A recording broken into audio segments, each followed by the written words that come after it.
Hey y'all, welcome back. I am tack för sist, välkommen tillbaka. I am back at work in California. Had an amazing vacation to Norway. It was so awesome. I've talked about that a fair bit, so I won't go into that again, but back on the road for about a week and a half. And then Labor Day, we got a big camping trip with, geez, I don't know, 40 or 50 of us going. So that's going to be a really fun trip. We do a lot of riding. We go into town and hang out and do some bar hopping. And it's just a really good time. Thank you for subscribing, for watching, for liking, for commenting. I dig it so much and I appreciate it very, very much. Y'all are very cool.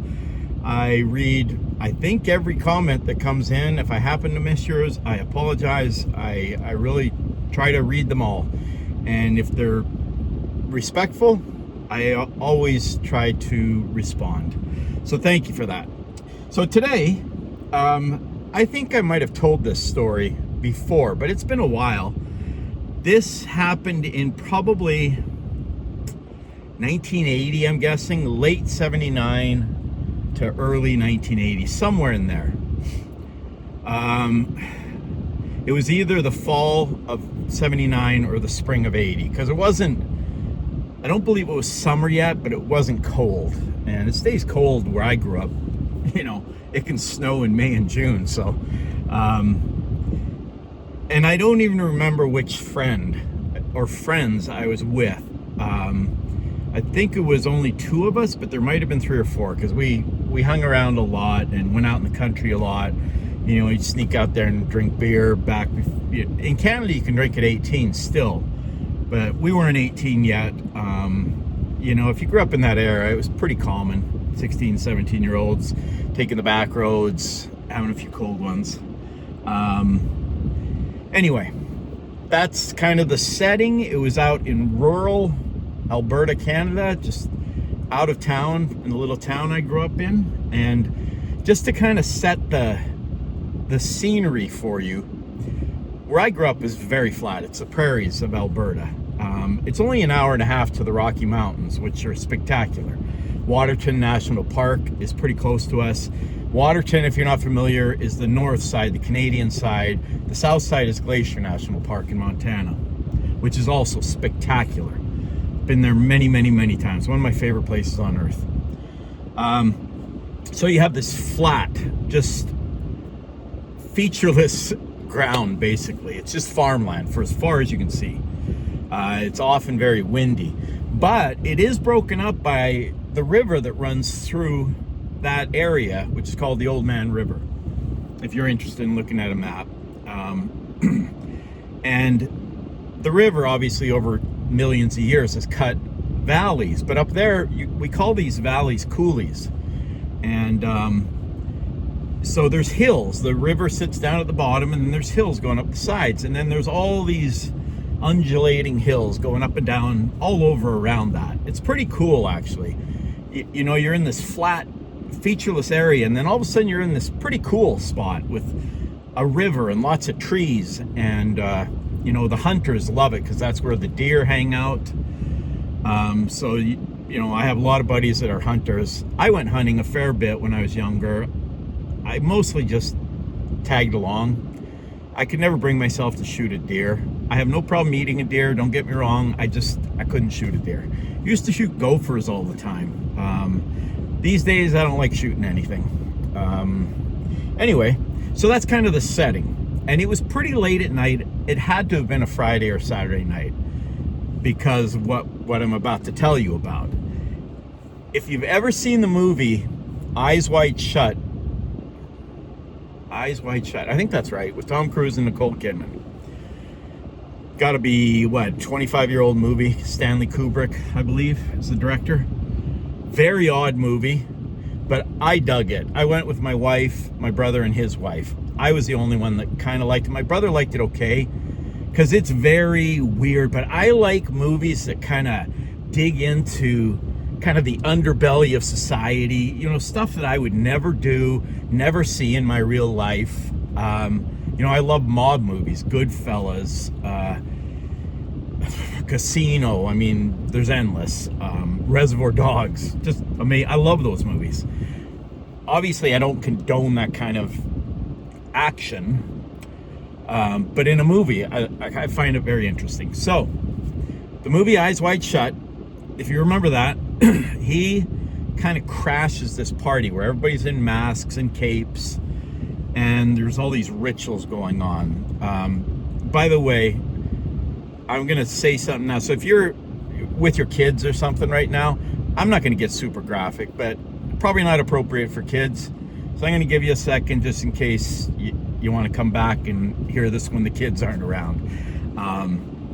All right. So in that movie, you know, he goes to this party that he's not supposed to be at, and he's found out pretty quickly. But they're in masks and capes, and there's all kinds of sexual stuff going on all around him. I don't need to go into detail on that. You can figure that out for yourself. Anyway, that's the setting of what I witnessed in rural Alberta, Canada, outside of a pretty small town. Now, this happened, 45, 46, 47 years ago. So my memory is probably not perfect on this. I got accused several months ago about not giving enough detail in a story about a creepy story that happened on my Mormon mission. I'm going to try and put as much detail as I remember in, taking into account my memory is a little fuzzy. This is almost half a century ago. So my buddy or buddies and I were cruising around out in the back country. We were probably shooting 22s, shooting rabbits, gophers, that kind of thing. And then it got dark, and we probably had a case of beer with us. And we're just hanging out, you know, BS and kind of cruising around the countryside. And we must have been in one of my farm buddies' trucks, because I don't think we would have taken a car out there. Although there were some roads that led up and down these coulees, these valleys. So we're cruising around. It's pretty late. It's full on dark. I don't think there was a moon. Lots of stars. If you're ever up there, the stars are amazing because there's just not that much light pollution. That was prejudicial. I don't need to call it pollution. There's not a lot of light. I don't have any problem with light. And we're kind of cruising around, and we can see kind of the flicker of firelight coming out of one of these little valleys. And we're like, well, I wonder what's going on. Somebody's probably having a bonfire over there, and it's a big keg party or something. Maybe we weren't invited. Because it being a pretty small town, excuse me, just bit my tongue. Don't you hate it when you do that? I've been around for decades. How do I still bite my tongue? Anyway, so we see this light, and we turn off our headlights. We're like, let's creep up there. So we drive up. We're close enough where now we can almost see the flames coming out of the little valley. It was a pretty big fire. And we shut off the truck. I think there were 3 or 4 of us. And we start walking on foot. And it's a really dark night. And if you've ever been around a campfire at night, if you're looking at the fire and then you look out around you, you can't see squat. I mean, it's just pitch black. So we weren't real worried about anybody seeing us. And as we started getting closer, we're like, what are we hearing? It was like weird music. Almost like organ type music. I'm trying to remember this as clearly as I can. But behind the music, there was something else going on. And it was just very vague to us at first. And if one of my buddies watches this video and remembers more detail about this, feel free to reach out to me. I still keep in touch with all my friends in Canada. I go up there almost every summer. So we get closer and closer, and pretty soon it's obvious there's a chanting in unison from quite a few people going on. And we instantly got the creeps. I mean, just chills running up our spines. And we're a little, I don't even remember if it was beer, but let's just say we weren't completely sober. Let's just leave it at that. It was the 70s, man. I don't know what to tell you. 70s or early 80s. So we're a little paranoid, and we started, kind of ribbing each other like, what the hell? And of course, we use pretty coarse language, but I won't use that here. I try to keep these relatively clean. And it was just creepy. It was just creepy. If you've seen that movie, Eyes Wide Shut, you know what I'm talking about. Because in the movie, I got that kind of same tingling vibe. But being teenage guys, we're like, we got to see what's going on. So I think we actually started crawling as we got to the edge of the coulee to look down. And sure enough, there was a group of people down there. I don't remember if it was 10 people or 50. I don't remember that. I remember it was quite a few people. And they were all facing the fire in a ring. I'm getting chills now. I don't even know why. And kind of swaying and chanting, almost like being in a trance. And I don't remember cloaks. They had clothes on. It wasn't like that movie that way. But I do believe they had masks on. I wish I could remember this more clearly because it's a pretty crazy cool story. But I'm doing the best I can. I think they had their arms around each other, like over each other's shoulders and waists. It was guys and girls, and I don't know how old they were. You couldn't really tell looking at the screen how old they were, or at the movie. Sorry, I'm looking at my screen and talking at the same time, and somebody's pulling up in front of me here at work. So they might have been 18, 19, 20. They might have been in their early 30s.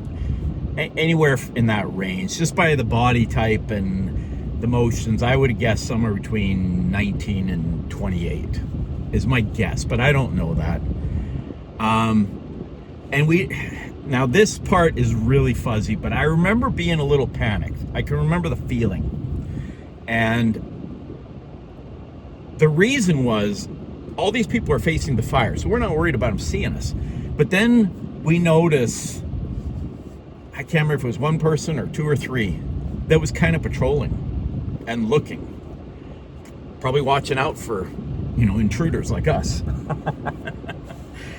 And somebody kind of looked up in our direction with the mask on, and it was like they were staring at us. And if you remember that movie, there's a point where people are staring at Tom Cruise, and it's obvious he doesn't belong there. He shouldn't be there.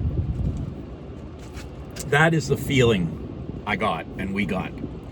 And we were completely creeped out. Like I said, we were a little paranoid at the time.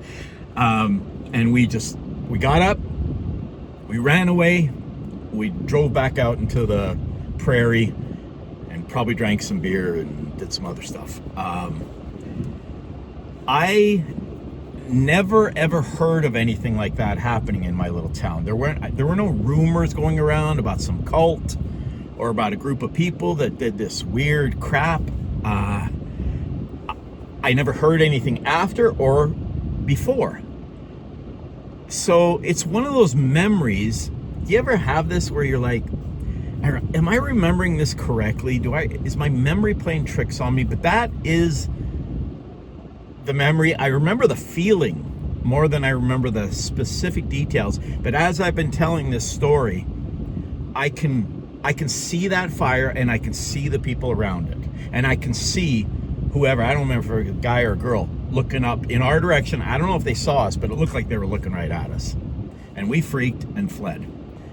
Have you ever heard of anything like that? Have you ever seen anything like that? Pretty wild, pretty crazy, pretty interesting. Like I said, was it the dark side of humanity? I don't know. Were they like some sort of weird cult worshippers? I don't know. I never, like I said, I never heard another thing about it, and I never saw it again. So any theories? What did I see? If you've had experiences with this, I'd love to hear your, try to keep it relatively brief, but I will read it. I've mentioned that I would like to start doing some interviewing on my channel eventually. I think that'd be kind of fun. So, let me know what you think. I got to get back to work. it's a pretty nice day. I think it's around 80 degrees. It's not too humid, so it's kind of a nice day. Little breeze. Thanks again for watching, y'all. I look forward to reading your comments. Thank you so much for subscribing. I really dig it. I'm trying to just build kind of a fun channel. I know I talk a fair bit about the Mormon stuff because it was a big part of my life, and those are the videos that get the most views. I love telling stories like this too. So I hope these kinds of videos will maybe get a little more popular, and because I would like to do more of them. I have so many stories, so many experiences, you know, just stuff growing up in the 70s and 80s. Just, it was such a cool time. So that's it for now, everybody. Tack för denna gång, men snackas igen snart. I know there are people that are watching this from different parts around the world too, so very cool. Dig it, dig it, dig it. Have a fantastic day, y'all. I really appreciate it, and I will talk to y'all soon. Peace, love.